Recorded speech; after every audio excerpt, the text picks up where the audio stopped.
Assalamualaikum. My name is Sana and I am here to teach you the subject chemistry on the behalf of Al Khair School System and Academy. आज chapter 1 में जो हमारा topic है वो है gram atomic mass, gram molecular mass and gram formula mass. Atomic mass, molecular mass and formula mass हम पहले भी डिस्कस कर चुके हैं। यहाँ पे जो डिफरेंस है वो है ग्राम का, कि हम इन मैसेस को ग्राम्स में किस तरह से रिप्रेजेंट करते हैं। अब यहाँ पे हम इसको समझने के लिए एग्जांपल्स लेते हैं। एक हम ले लेते हैं एटम, सोडियम एटम, एक हम मॉलिक्यूल ले लेते हैं वाटर मॉलिक्यूल, एक हम फार्मूला यूनिट ले लेते हैं सोडियम क्लोराइड। इनके मैसेज हमें पता है। सोडियम का मैस हमारे पास है 23 AMU, वाटर का मैस हमारे पास है 18 AMU और सोडियम क्लोराइड फार्मूला यूनिट का मैस हमारे पास है 58 AMU। AMU हमारे पास यूनिट है मैस का, जो हम कहते हैं एटॉमिक मैस यूनिट। अगर हम इस यूनिट को ग्राम्स में चेंज कर दें तो हमारे पास मैसेज इस तरह से आ जाएंगे 23 ग्राम, 18 ग्राम एंड 58 ग्राम। अब ग्राम्स में इसको किस तरह से हम डेफिनेशन के अकॉर्डिंग देखेंगे। हमें पता है कि एटॉमिक मैस हमारे पास एक एटम के मैस को कहते हैं, मॉलिक्यूलर मैस एक मॉलिक्यूल के मैस को कहते हैं और फार्मूला मैस हम एक फार्मूला यूनिट के मैस को कहते हैं। लेकिन जब हम ग्राम्स में बात करेंगे तो हम क्या कहेंगे, ग्राम एटॉमिक मैस हमारे पास mass of 1 gram of atoms कहलाएगा। 1 ग्राम एटम्स का जो मैस होगा वो ग्राम एटॉमिक मैस कहलाएगा। इसी तरह से 1 ग्राम ऑफ मॉलिक्यूल्स का मैस हमारे पास ग्राम मॉलिक्यूलर मैस कहलाएगा। 1 ग्राम ऑफ फार्मूला यूनिट का मैस हमारे पास ग्राम फार्मूला मैस कहलाएगा। ये हमारे पास मैसेज थे ग्राम्स में। नेक्स्ट जो हमारे पास टॉपिक है वो है एवोगैड्रोस नंबर। एवोगैड्रोस नंबर क्या होते हैं, इसे देखने से पहले हम कुछ चीज़ें डिस्कस करेंगे, जैसे कि सब्सटेंस। हमने शुरू में ही पढ़ा था सब्सटेंस के बारे में कि प्योर फॉर्म ऑफ मैटर को हम सब्सटेंस कहते हैं। अब केमिस्ट्री में सब्सटेंस में 3 चीज़ें होती हैं, element, molecule and formula unit. Element का हमने पढ़ा कि सेम टाइप ऑफ एटम से मिलकर बनता है। मॉलिक्यूल का हमने पढ़ा कि सेम टाइप ऑफ एलिमेंट से मिलकर बनता है। फार्मूला यूनिट का हमने पढ़ा कि ये आयन से मिलकर बनता है।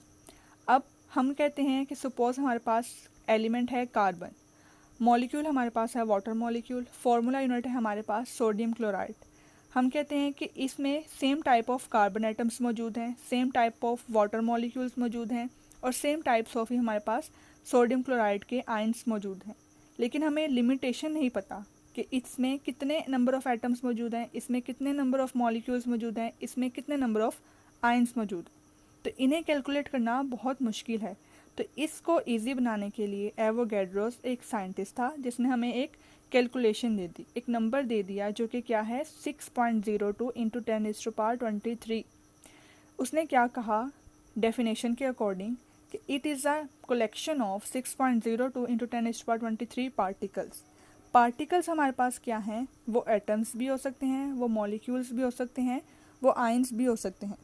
अगर हम एलिमेंट की बात करेंगे तो एटम्स, मॉलिक्यूल की बात करेंगे तो उसमें हम मॉलिक्यूल्स कहेंगे, फार्मूला यूनिट की बात करेंगे तो हम उसमें आयन्स देखेंगे।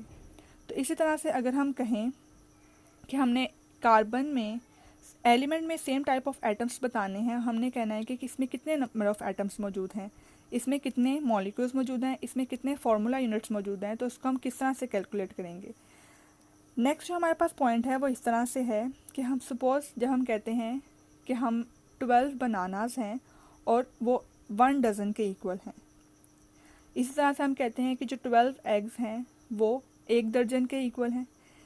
तो इसी तरह से जब हम एवोगैड्रोस नंबर देखेंगे केमिस्ट्री के अकॉर्डिंग तो हम कहते हैं कि 6.02 इंटू 10⁻23 पार्टिकल्स जो हैं वो 1 मोल के इक्वल हैं।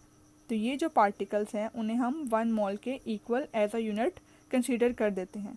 मोल को हम नेक्स्ट लेक्चर में डिटेल में डिस्कस करेंगे। थर्ड पॉइंट हमारे पास क्या है, इसकी रिप्रेजेंटेशन, कि हम एवोगैड्रोस नंबर को किस तरह से रिप्रेजेंट करते हैं।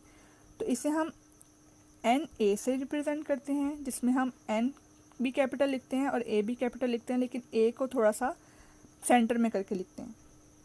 अब हम इस तरह से कह सकते हैं कि जो हमारे पास एलिमेंट कार्बन है और वो सेम टाइप ऑफ एटम से मिलकर बना हुआ है, तो इसमें कितने पार्टिकल्स हैं, हम ये कह सकते हैं कि 1 मोल ऑफ कार्बन में 6.02 इंटू 10⁻23 एटम्स मौजूद हैं। इस तरह से हम मॉलिक्यूल की बात करें तो हमारे पास 1 मोल ऑफ वाटर में इतने नंबर ऑफ मॉलिक्यूल्स मौजूद हैं। फार्मूला यूनिट की हम बात करेंगे तो 1 मोल ऑफ NaCl में हमारे पास 6.02 × 10⁻23 फार्मूला यूनिट्स मौजूद हैं। तो इस तरह से एवोगैड्रोस नंबर ने कैलकुलेशंस को ईजी बना दिया था। ये हमारे पास 2 टॉपिक्स थे आज के लिए।